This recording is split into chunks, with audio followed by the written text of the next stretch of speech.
It's Wednesday, the first day of September 2021. Happy new month. Glad you could tune in. Good evening and welcome to Hope TV News Watch. I'm Tess Jenga and my sign language interpreter is Fiona Mweresa. In the course of the bulletin, we will be having a discussion on the state of the economy with Arnold Maliba, who is a political analyst. So stick around for that. But first, let's begin with the day's stories. Interior Cabinet Secretary Dr. Fred Matiang'i has dismissed claims of downscaling of Deputy President William Ruto's security, saying Ruto is the most guarded Deputy President in the Kenyan history since independence.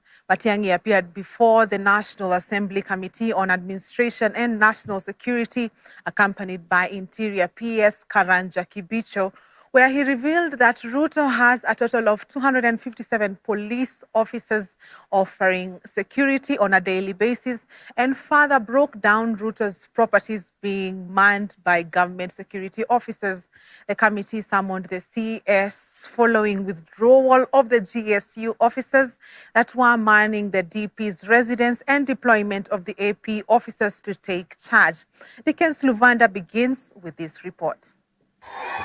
Kenyans have been left in awe after revelations that Deputy President William Ruto is the most protected second in command in Kenya's history since independence, as he enjoys security from 257 police officers from various units. The issue of the security of His Excellency the Deputy President. After days of push and pull following the reshuffling of DP Ruto's security from General Service Unit to the Administration Police officers at his Nairobi's current residence, Interior Cabinet Secretary Dr. Fred Matiang'i appeared before the National Assembly Committee on Administration and National Security after he was summoned to shed light on the matter. His Excellency the President and His Excellency the Deputy President are protected by a special formation we call the Presidential Escort Unit. This unit is trained, prepared.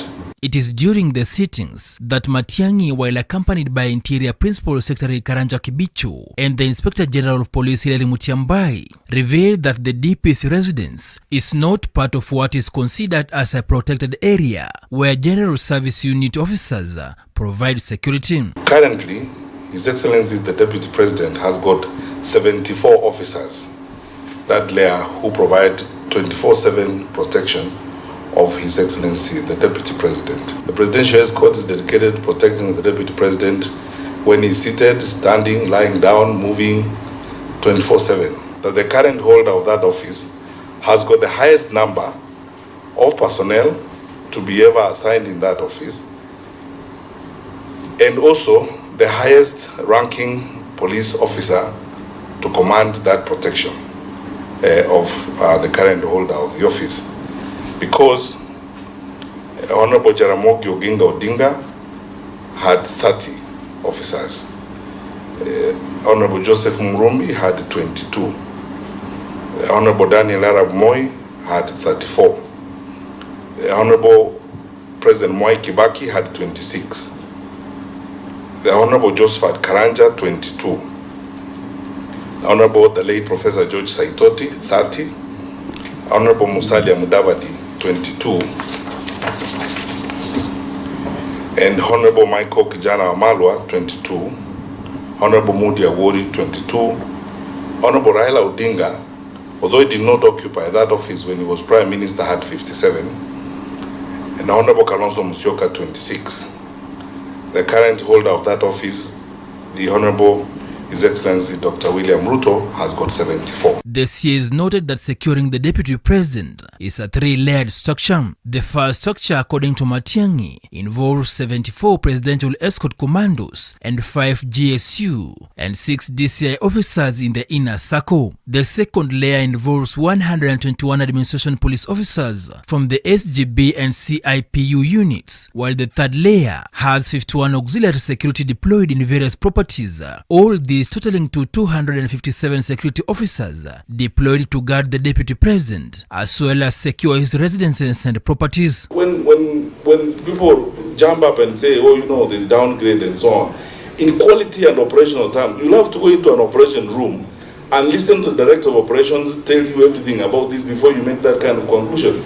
I want to state here again categorically, for the record, there has not been any downgrade of the security of the deputy president, period. Matiang'i disclosed that some of the deputy president properties, including a 22,000-acre estate, a 5-helicopter hangar, and a slew of private homes, pointing out that Ruto has some 51 police officers guarding his expansive estate. Let's just be very frank with each other, Mr. Chairman, honorable members. The deputy president's residence is not a state lodge. It is not a state house. The law is very clear. It's black and white. It's a residence. It's a residence of the deputy president. It's not a state lodge. It's not a state house. You know, there's some things which look or sound politically sensible, but frankly, when you go by the law, they don't. The committee was told that there are 6 police officers guarding Ruto's Kitengela gas, 6 officers providing security at the DP 6,073-hectare ADC Laikipia Mutara Ranch, and 4 manning the 395-hectare Murumbi farm in Transmara, Narok County. And these people operate on 24-hour support. I am only talking about personnel. I'm not even listing the assets that we have allocated for the office of the deputy president. The other listed properties guarded by the police officers, according to the CS, are Dolphin Hotel in Mombasa, which sits on a 3-hectare piece of land, which has 6 officers. 2,537 hectares Mata Farm in Taita Taveta, which has 6 officers. Elgon View Private Residence in Eldoret, which has 6 officers manning it. Private Residence in Kosache, Eldoret, which has 3 prison officers and 1 AP. The Koitalel Poultry Farm in Eldoret, which has 4 police officers. Kwae Island Development Limited at Wilson Airport, where he has 3 hangars and 5 helicopters, with 3 officers manning it. And then you can deploy 257 members, or security members, to kuchunga shamba ya kuku, shamba ya samaki. One person has 257 officers chair, meaning 254,200 Kenyans are exposed. And this is a person who calls himself a hustler. What happens to the hustlers who are in Korokocho chair? Deacon Sulvanda, Hope TV Newswatch. Thank you, Deacons, for that comprehensive report. Moving on, the Environment and Lands Court has ordered the arrest of Machakos Governor Alfred Mutua for failure by the county to pay David Gitao 5.59 million Kenya shillings for trespassing on his land following the court's directive on July 30th, 2020. The man by the name David Gitao had earlier moved to court accusing Machakos County and the governor of dumping waste on his piece of land, despite the court prohibiting the county from doing the same. He then pursued the court's intervention, stating that he suffered massive losses and has not been compensated despite the court's directive to do so.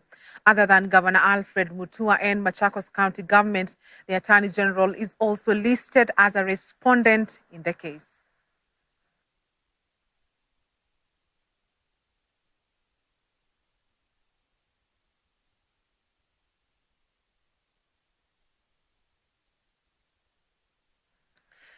A new report has shown that a majority of Kenyans place digital lending platforms top on their priority list of credit sources to fund growth of small businesses. The State of Digital Lending in Kenya Report 2021, released on Wednesday by consumer intelligence firm Real Analytics, shows that in the absence of digital lending platforms, most Kenyans would seek business growth loans from sources such as close family members. And as Dolly Murigi tells us, males dominate digital lending at 59% due to multiple use of digital lending platforms, followed by women at 41%. Digital lending platforms have been big lenders to many Kenyans, especially during the pandemic, which has greatly contributed to high numbers of borrowing. Now that technology has changed the game, a report released by Real Analytics was conducted between 3rd and 22nd of June 2021 via computer-aided telephone interviews CATI among 1,000 Kenyans using a systematic random sampling technique. Borrowing within family circles is, however, considered less convenient as loan accessibility is usually unpredictable and amounts smaller compared to official sources like digital lenders. The banks are getting into the space as well. All of it is digital lending, whether it's the banks doing it or the DLPs. It's all digital lending. So that is the space that people are moving towards, especially for small loans. Higher loan limits attract customers because when you look at the demographics of who is using the loan, it's people who are in business mostly, yeah? People aged 35 and above who are stable, who are actually using this to generate an income. The low limits might be dissuading them from borrowing a bit more, from using the platform a bit more. The central bank approach has always been, which I think is the right one, that look, if you're lending private money, that it doesn't really matter whether you collect it or not. It's not really our job to regulate. Our job is to protect your savings, your bank deposits that you put in, and make sure that those banks that take deposits are doing the right thing. M-Shwari is the most popular among 5 key digital lending platforms, influenced by its connection to the leading mobile service provider in the country, Safaricom, at 40% score, followed by Tala, 36%, Fuliza, 30%, Branch, 23%, and KCB M-Pesa at 22%. Safaricom's overdraft facility, Fuliza, was ranked as the most subscribed and most used over the last 3 months, followed by M-Shwari. Most of the users of these services are those in self-employment and those employed in the informal sector. If you look at M-Shwari, which is the largest, 39% of all the subscribers are attracted by instant availability of loans, and most of them say that it's rather friendly to use. Now that reason applies to almost all the platforms, ease of access of loans. Second is Fuliza, it's the same. For KCB and M-Pesa, the reasons that were given were primarily because of the favorable interest rates and favorable customer care. For Tala, it was instant availability, it's the same issue.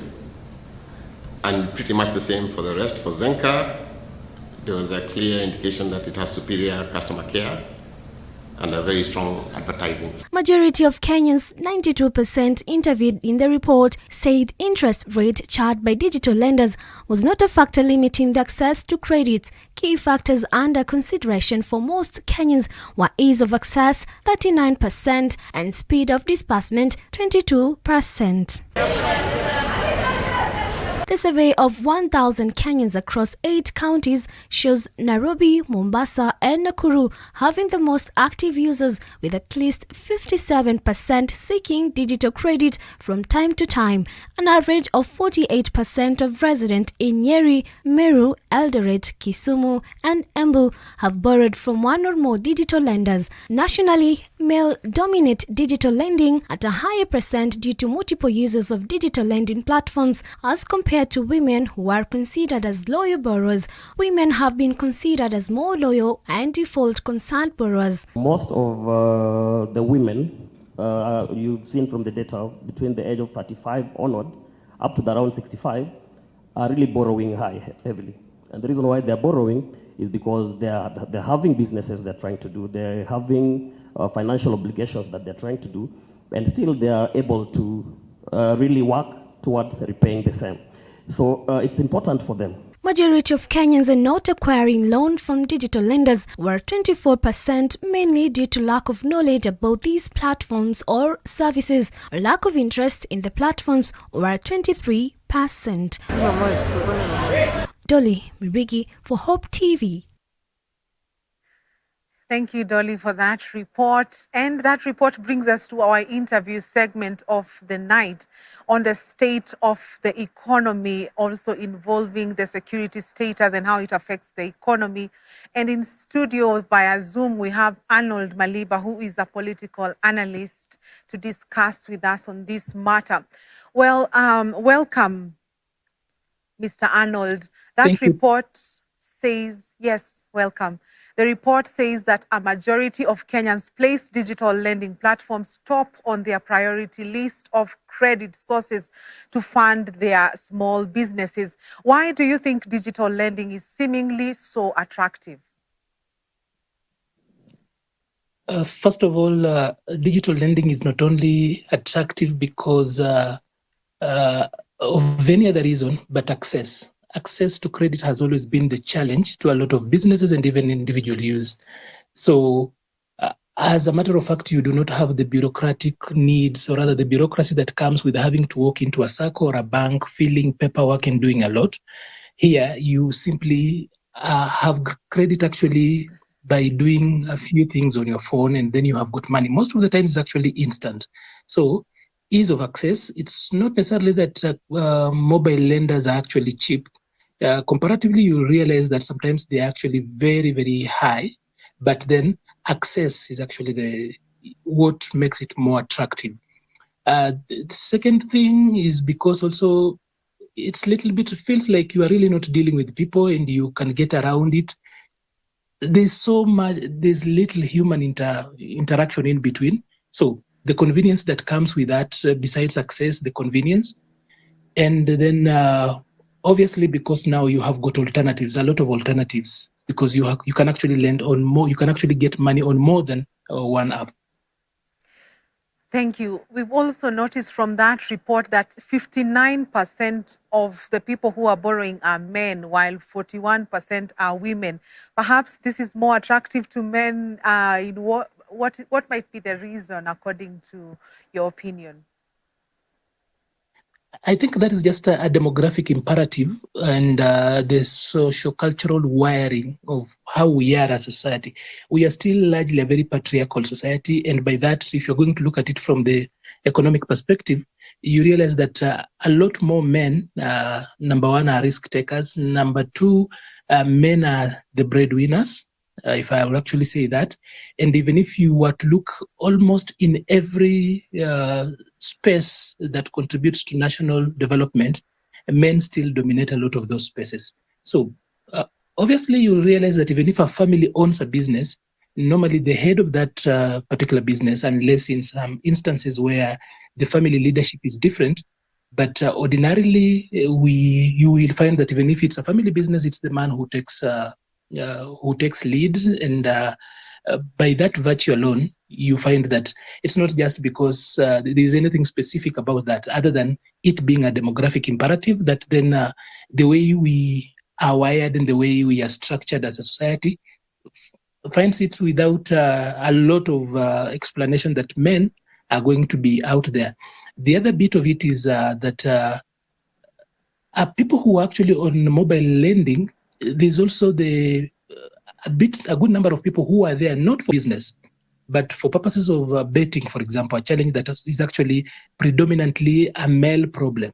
So a number of people are lifting money from mobile lending platforms, not to make use of it in very useful ways, but to actually put that money into betting. And a lot of men are in there. Yeah, I like that you have brought in betting, which seems to be a phenomenon that is affecting many. But anyway, let's move on to another phenomenon that is affecting Kenya.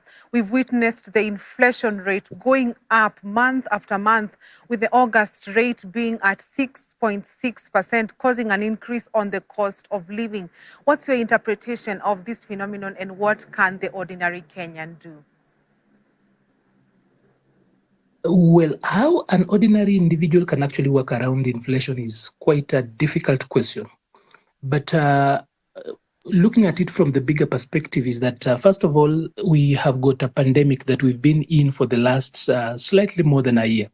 That in itself, so the problem of inflation at this particular moment, of course, whereas the other way of looking at inflation is a tax we pay. We call it the worst possible tax you could actually pay, subject to time and so many other dynamics that you might not be in control of.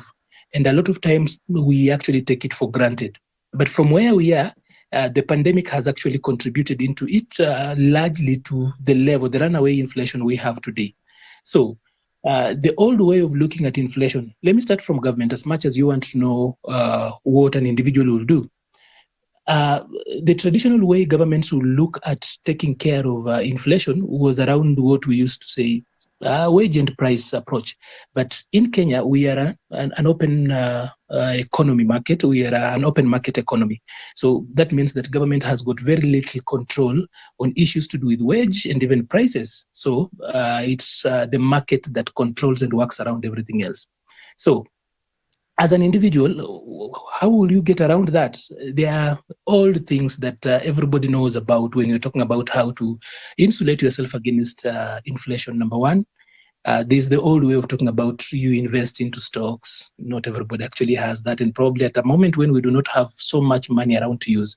The other aspect that everybody, at least for now, for us actually in Kenya, you could still try to say, hedge yourself into real estate.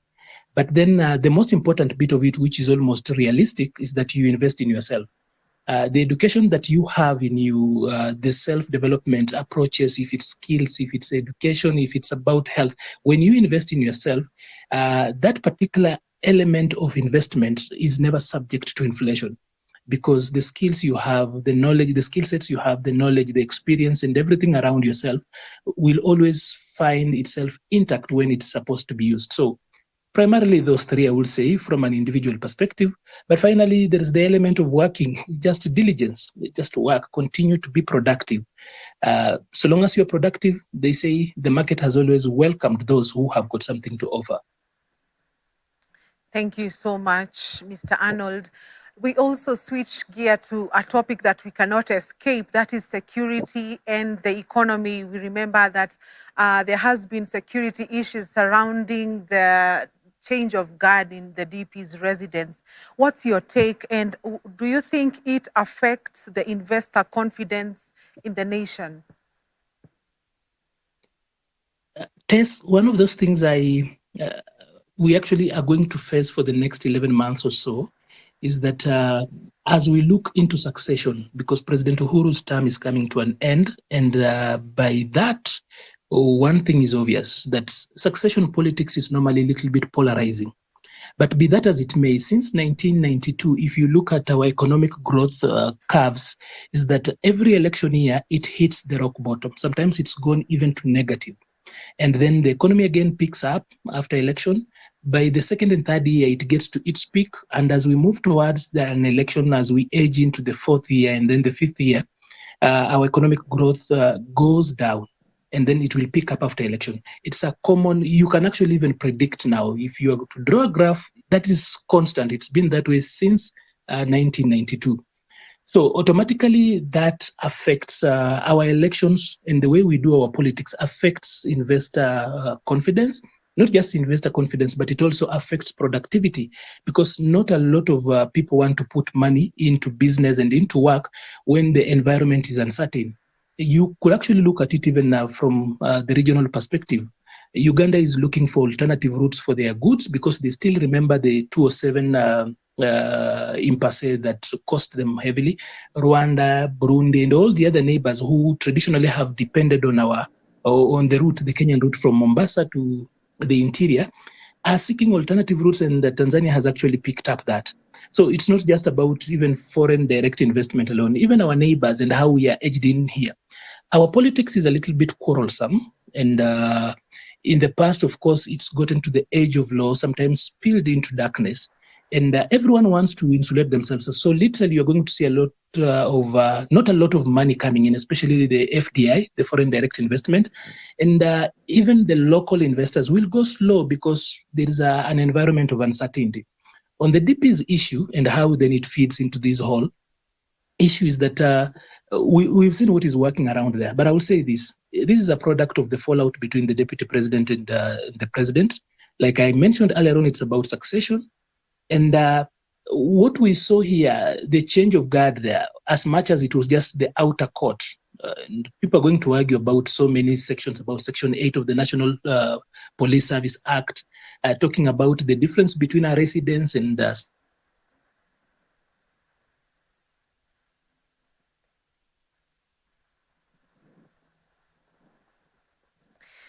Thank you so much, Arnold. And even as we come to a conclusion, what do you think the presidency should do for purposes of peace in the country after the fall of the BBI for the sake of the economy?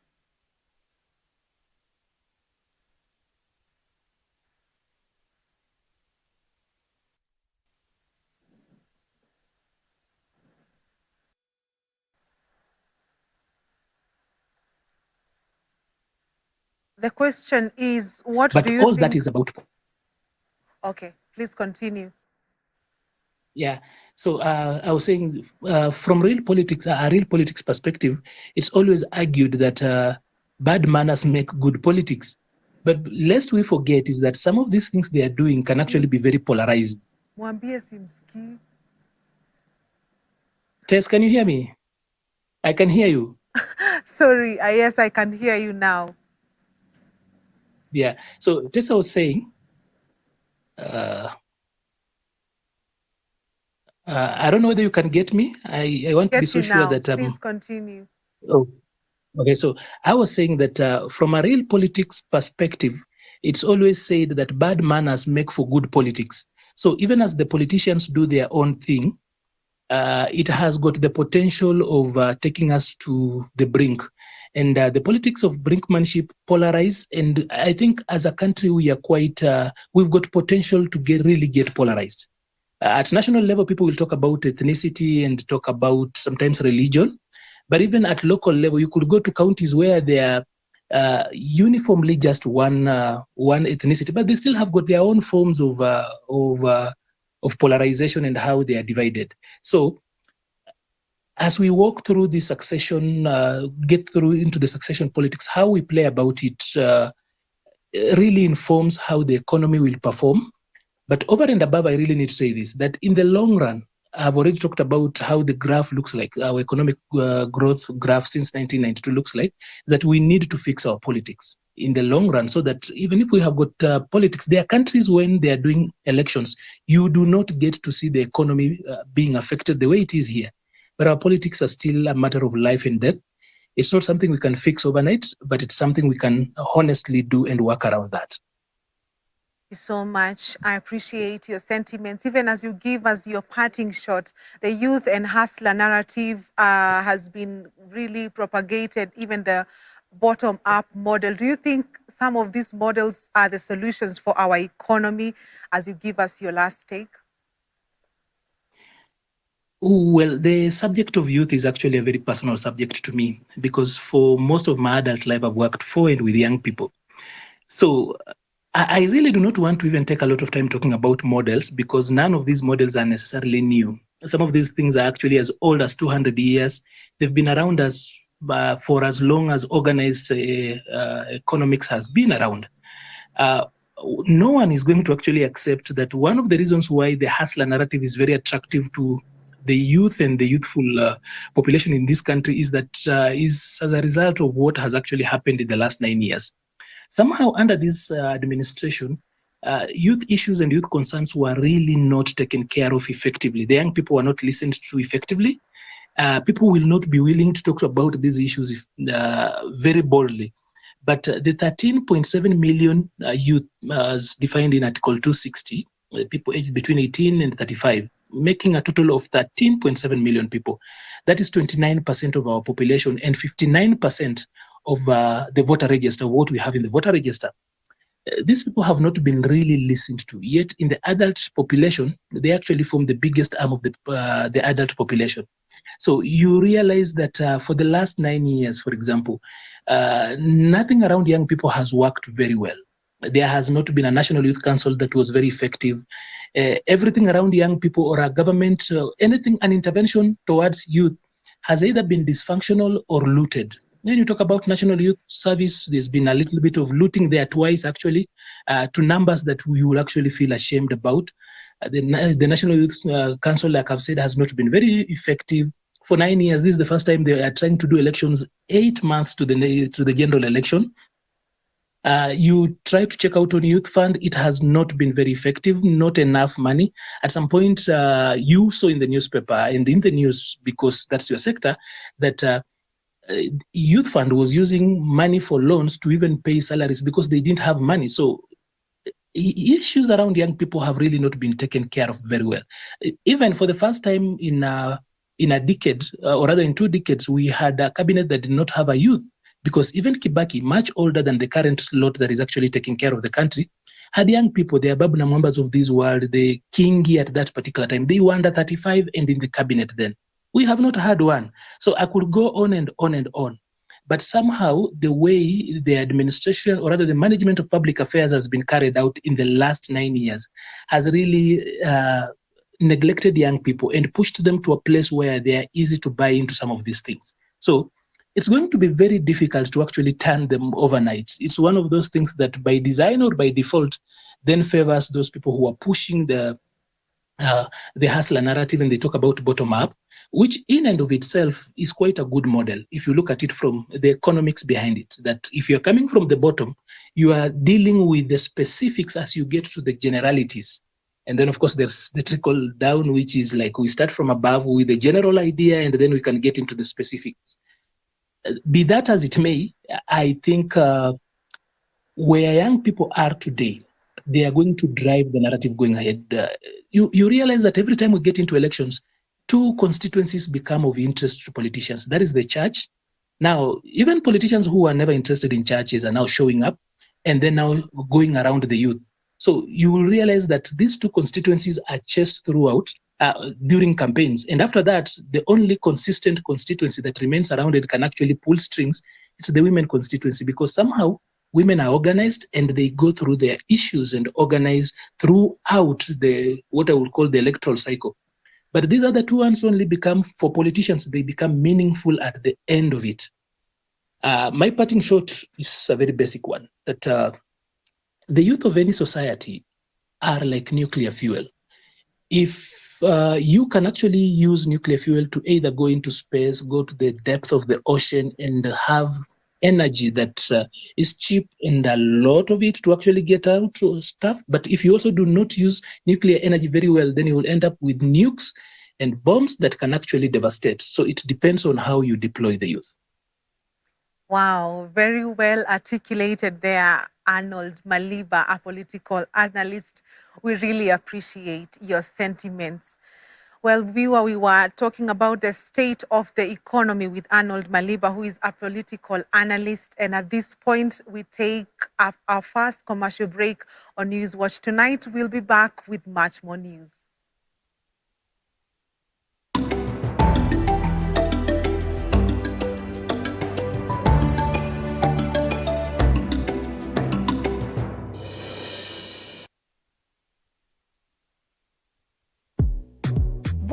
What it does, good people. A lot of things are happening around us, and as young people, we're caught in between them. From peer pressure, police brutality, matter sexuality, emotional well-being, amongst many other issues. This September, here at CITAM YT Nation, we have a new series dubbed The World Around Us. Join us this Saturday as we talk about FOMO ni gani? Are we really missing out, or in real sense, messing up? Call time is 1:50 p.m. on our CITAM YT Nation YouTube and Facebook pages, as well as Hope TV. You can also catch a rerun of the same at 6 p.m. on Hope FM. Tell a friend to tell a friend to tell a friend to tell a friend. See you there.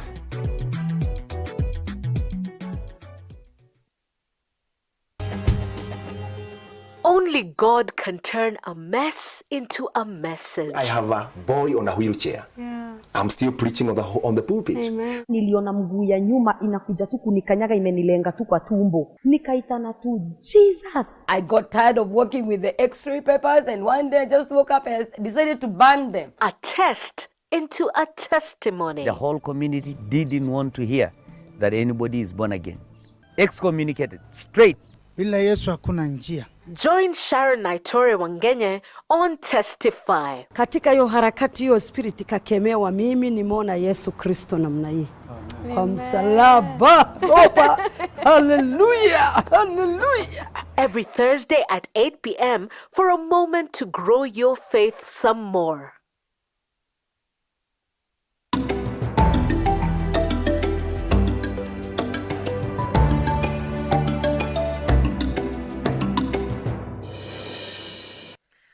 A very warm welcome back. Well, residents of West Pokot have held peaceful demonstrations following the death of 3 young male learners in the area and now demand the government and other respective agencies to aid in safeguarding the region.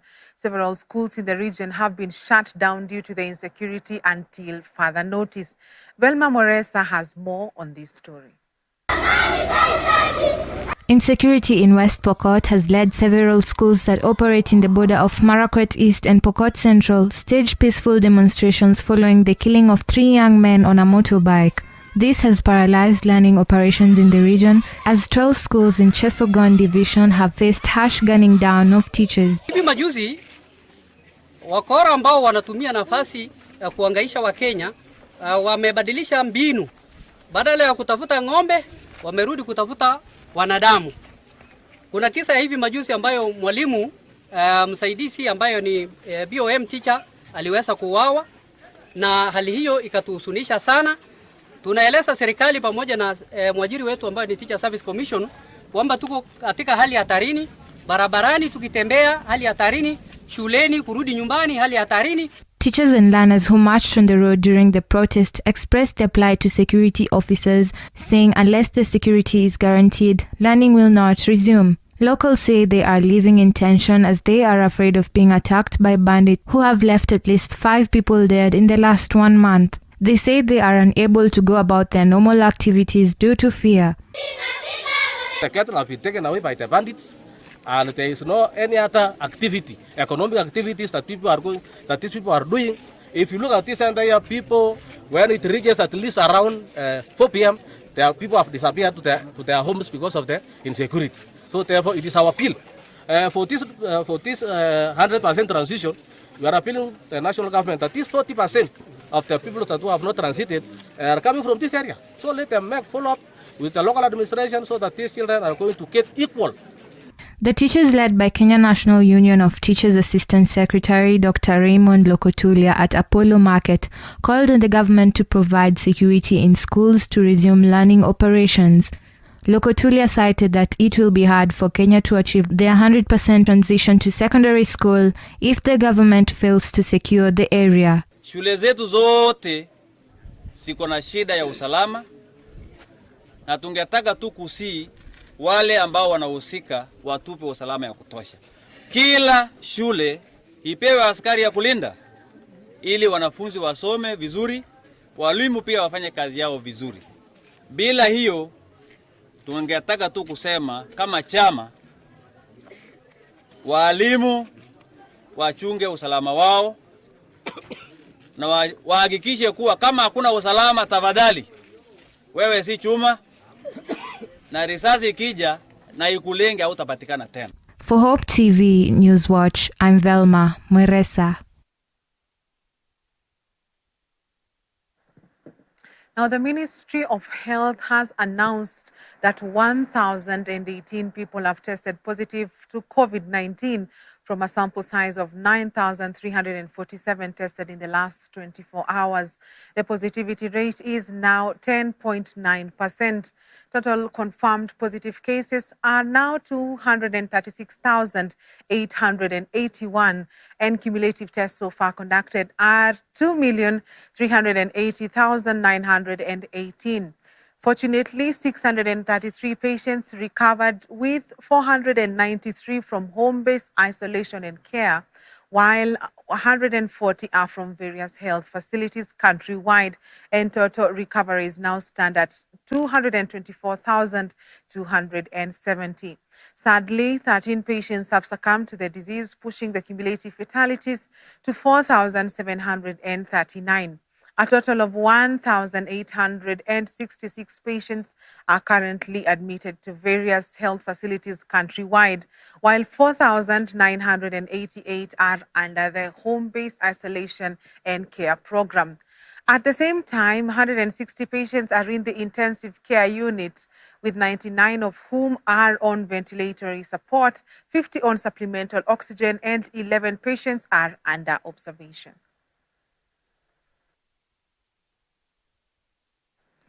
Now, a multi-agency task force has directed the Office of the Director of Criminal Investigations to open investigations on 2 senior teachers at Thiru Primary School in Laikipia West, where 3 students were tied to a tree as punishment. The task force led by Nyahururu Sub-County Deputy County Commissioner Moses Muroki had on Wednesday morning arrived at the school that is located about 15 kilometers from Nyahururu town, where statements were recorded from teachers and students. In the pictures that went viral on social media, 3 pupils are seen tied to a tree in the school compound. Ms. Kandege, who is in charge of quality assurance and standards in the Rift Valley, said that disciplinary actions will be taken against the 2 if found guilty. Investigations, since they have found this issue happened, the Department of Criminal Investigations have taken up the matter. So that is where we are. So we have now to wait and for the investigations so that now we can know the way forward. Sawa sawa. The reasons behind that was it was a type of punishment because of truancy and intelligence. Delinquent. Is it called? Yeah. And because of delinquent of the pupils, that is why they did that. It has not been happening because we have actually interviewed the pupils, even the parents. I think that it was for the first time. Very sorry. We would like to apologize to our children. What they went through on 20th is unfortunate that our children could be subjected to very inhumane treatment.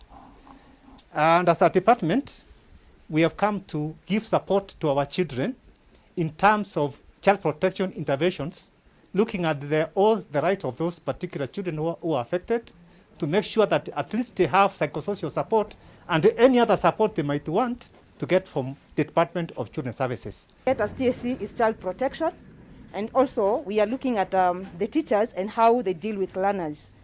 What has happened, we are condemning it, and what we are saying is no one has been declared guilty of any offense until the due process, that is the discipline process, has been undertaken. And therefore, TSC, we are going to go through the discipline process, and anybody found culpable, then disciplinary action shall be taken against them.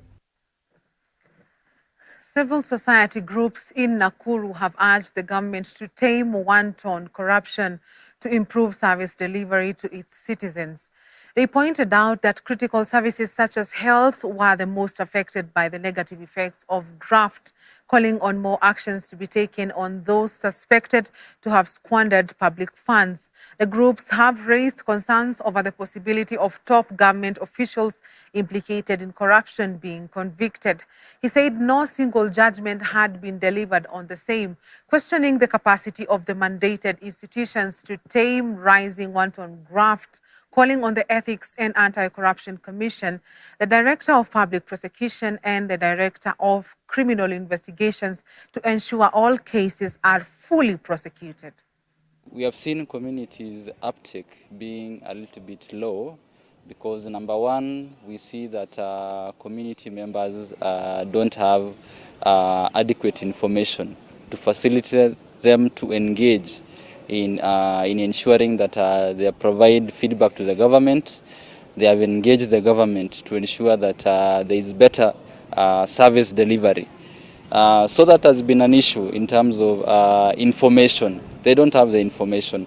And those who have the information still have the apathy to engage because they still feel that the government will take time to honor their commitments in terms of improving the service delivery.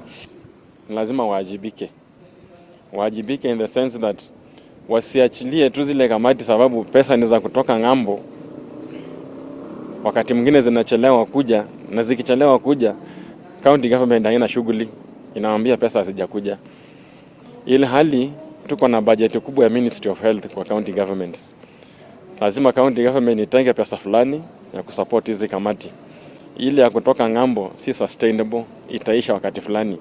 With Nakuru County, we have seen a lot of commitments where civil societies worked with their communities to identify priorities, to lobby them during the budget making cycle, and are now reaching the budget analysis stage where they're looking at the approved budget from the county assembly to see whether their priorities were actually taken into account. And if not, now going back to the county to ask why were our projects dropped. And so really the gap that we see is the lack of knowledge and maybe the lack of technical capacity within communities. And the Narok County Criminal Investigations Department has raised concern over increased cases of social engineering, where members of the public are conned money by unsuspicious people who impersonate to be bank or mobile service providers.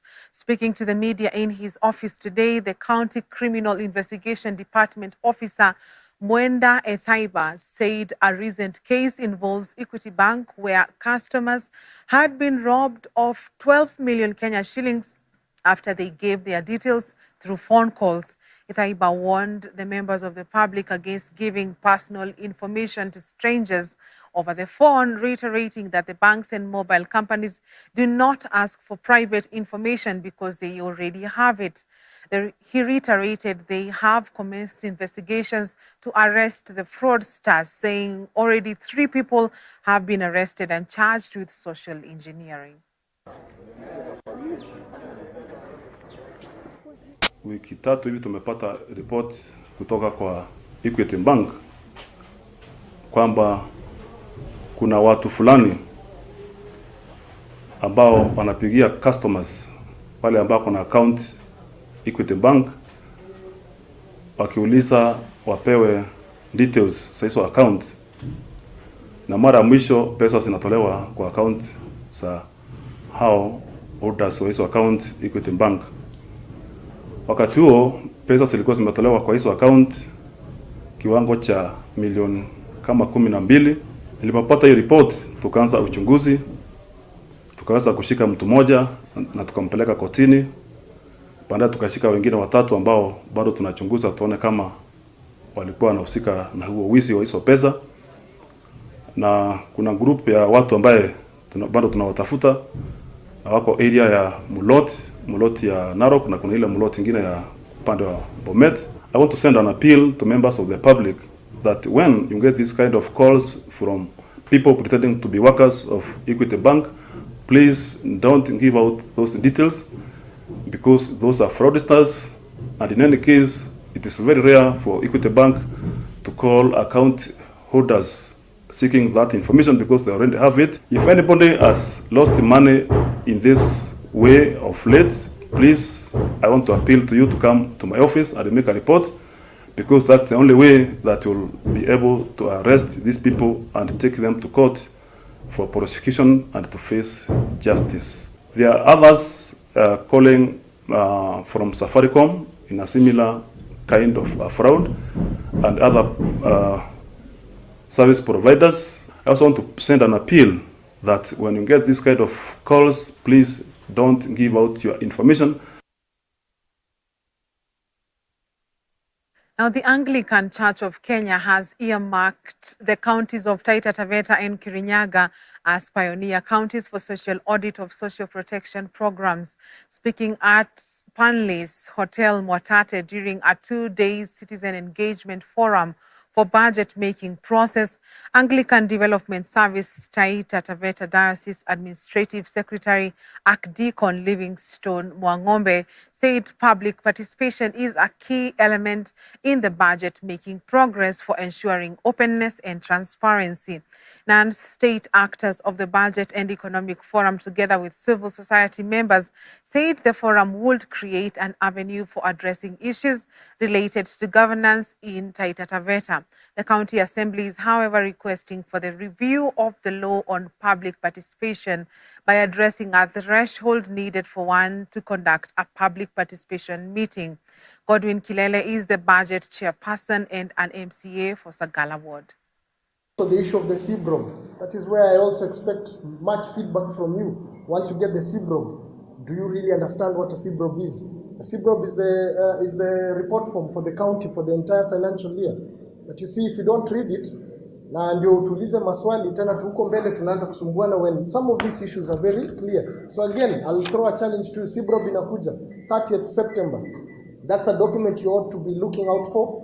You ought to read, call us for another forum like this one. Changamoto nyingi, lakini leo tumefikiana na tukaona ya kwamba kumbe tunaweza kuwa tunaketi mara kwa mara na tukawashauri pia kama ingewezekana hata viongozi wetu wa kisiasa wangelikuwa na muda pia wa kuweza kuketi na viongozi kama tulivyoketi hivi leo, tukajadiliana masuala ya kaunti yetu na tukaona mahali ambapo pengine panastahili kuboreka, tuweze kuboresha pamoja.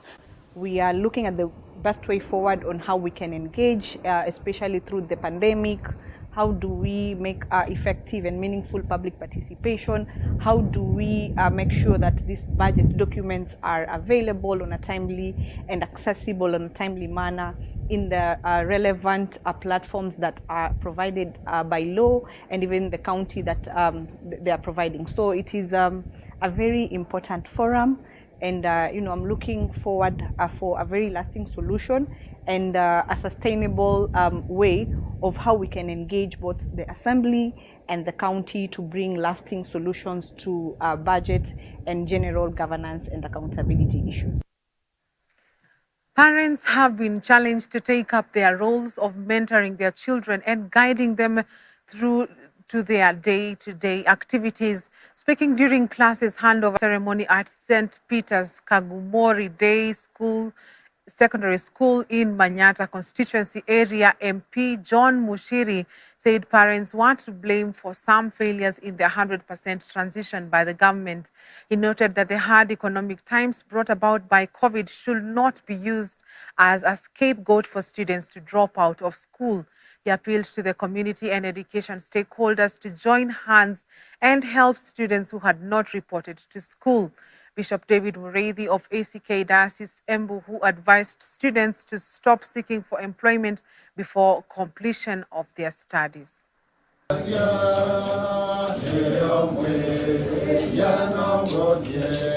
Kila wakati tunakumbushwa ya kwamba ni lazima tuwapeleke watoto shule na wasome. Wale ambao walimaliza mambo ya darasa la 8, si ni lazima waendelee na masomo. Hawajafika kiwango ya kufanya kazi bado kiasi, na wakati huu wa ujana wao ni lazima wafanye. Serikali ya Kenya imekuwa inatuhimiza ya kwamba tuwe na 100% transition ili watoto wetu wapate kupata nafasi ya kupata maarifa. Sio lazima kila mtoto aende university, lakini katika nchi hii tuko nafasi ya kufanya mambo. Wale ambao wamefanya nini? Muende mueleze chifu, tunakujia bwana. Tunakujia bwana, tupeleke wapi? Sel. Sababu bwana ameoa nini? Ameoa mwanafunzi. Na huu ni ukweli. Kwa hivyo nyinyi mkimaliza class 8 msifanye nini? Mambo ya kuolewa hatutaki nini? Hatutaki sasa. Kwanza umalize nini? Wazazi wameachia walimu watoto wao. And I would like to talk as a leader and also as a parent. Ni hatari sana wakati unaona, isipokuwa ni wakati wa corona, tunasema hatujapata nafasi ya kuita wazazi wote hapa. Ni vizuri wazazi watoto yetu tuwachukulie ni watoto yetu na tusione wanatuchokesha. Operations at the Siaya County Governor's office came to a standstill when protesters stormed in demanding the arrest of senior county officials for corruption. Leading the protest, Frederick Ojiro was left nursing serious wounds when heavily built youths emerged from the office with clubs and machetes and accosted them, beating them mercilessly. Drama started when the youths under the Siaya Accountability Forum arrived at the county government offices in motorcycles and started shouting, "Down with corruption."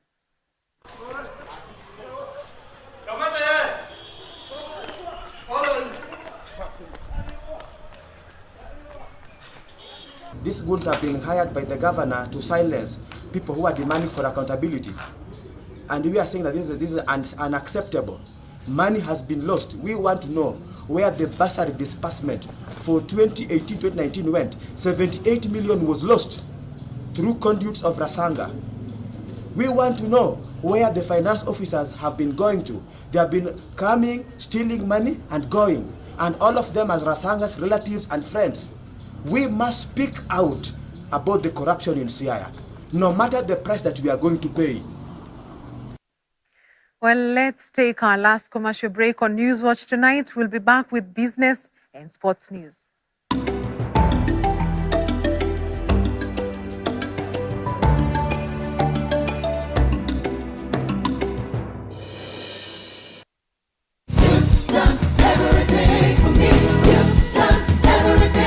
Join us every Sunday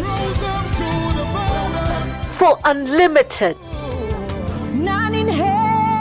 uplifting, powerful worship,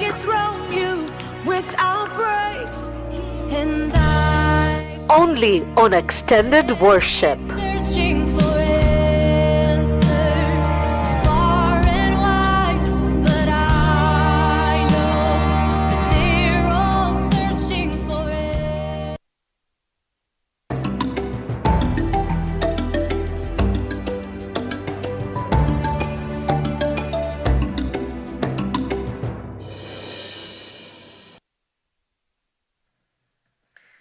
Welcome back. Let's look at business. Octagon Africa and Save Up Group partner are planning to launch a micro savings solution dubbed Ukonga. This is a revolutionary platform that enables users to save their spare change for future use. The customers can download the Ukonga app via USSD or Google Play Store to access their savings. Users will be required to register an account and select their savings goal. This is either Octagon Pension Savings, UBA Savings, or Holiday Savings instead of the hassle of spare change or receiving sweets for change. Customers can channel their spare change and save for future use. Octagon Africa Executive Director of Strategy and Product Development, Godwin Simba, noted that Ukonga will bolster the growth of the pension sector in Kenya.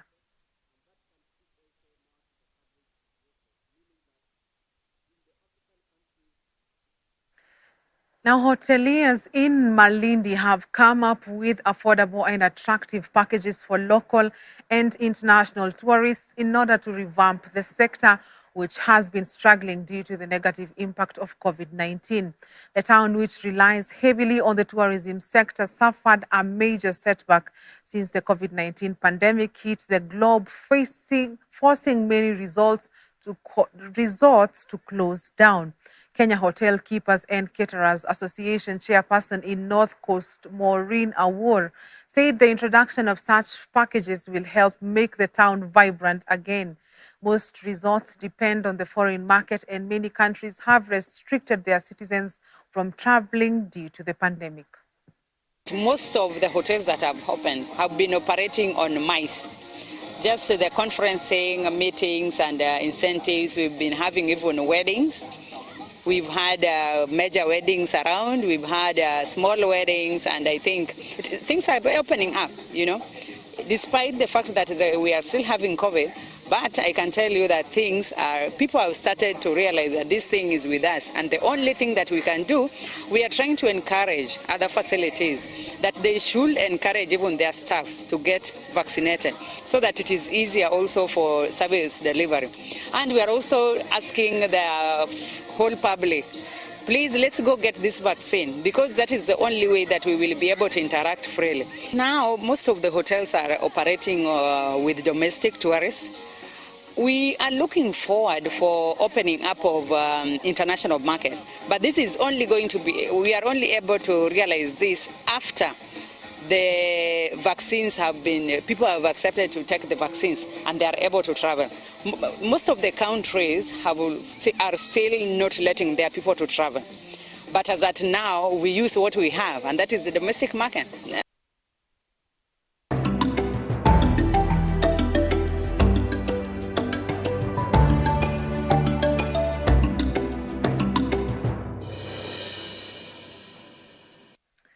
Let's look at sports. The national men's basketball team, the Kenya Morans, were last evening eliminated from the ongoing FIBA Afro-Basket Championships after a painful 60-58 loss to South Sudan in their quarterfinal qualifier at the Kigali Arena. It was heartbreak for Kenya, who were making their return to the continental competition after a 28-year absence. South Sudan will now face defending champions Tunisia in the last 8 tomorrow.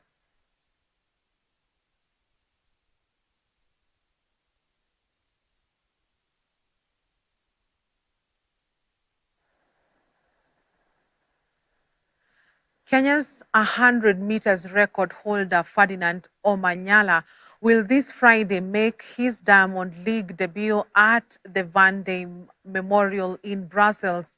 The Olympic semi-finalist has been in fine form this year, breaking the Kenyan record consecutively twice, running 10.01, then 10 before reaching the 10-second barrier with a 9.86 run in Austria to become the first Kenyan to achieve this feat. Omanyala is currently the joint second fastest African alongside Namibian legend Frankie Fredericks. Only South Africa's Akani Simbine, with a time of 9.84, has run faster. Mary Moraa will also make her debut at the Diamond League as she is set to run in the women's 800-meter race.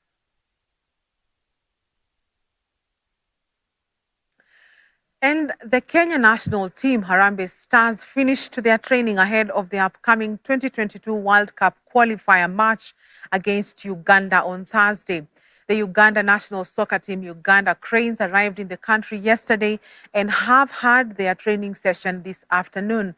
Uganda and Kenya are Group E alongside Rwanda and West African giants Mali. Already, Harambee Stars squad has been boosted by the coming in of Michael Olunga, Ian Otieno, Eric Ouma, Richard Odada, Masood Juma, and Kenneth Muguna. The six are among the foreign-based players who took part in the last day of residential training yesterday at the Moi International Sports Center, Kasarani. Thereafter, Stars will head to Rwanda tentatively on Friday to face Amavumbi, that is the Wasps, on Sunday.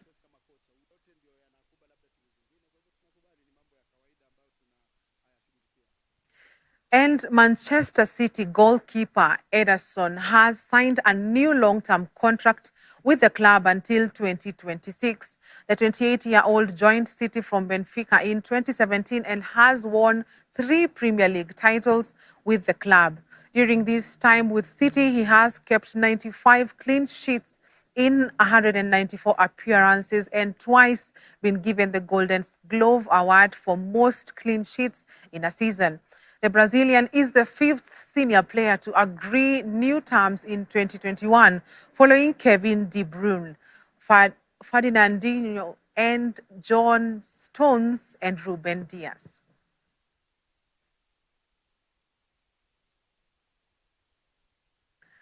And it's a wrap for Newswatch tonight. Many thanks for watching. I'm Tess Njenga, and my sign language interpreter is Fiona Mweresa. We leave you with the weather forecast. Have a good night and God bless you.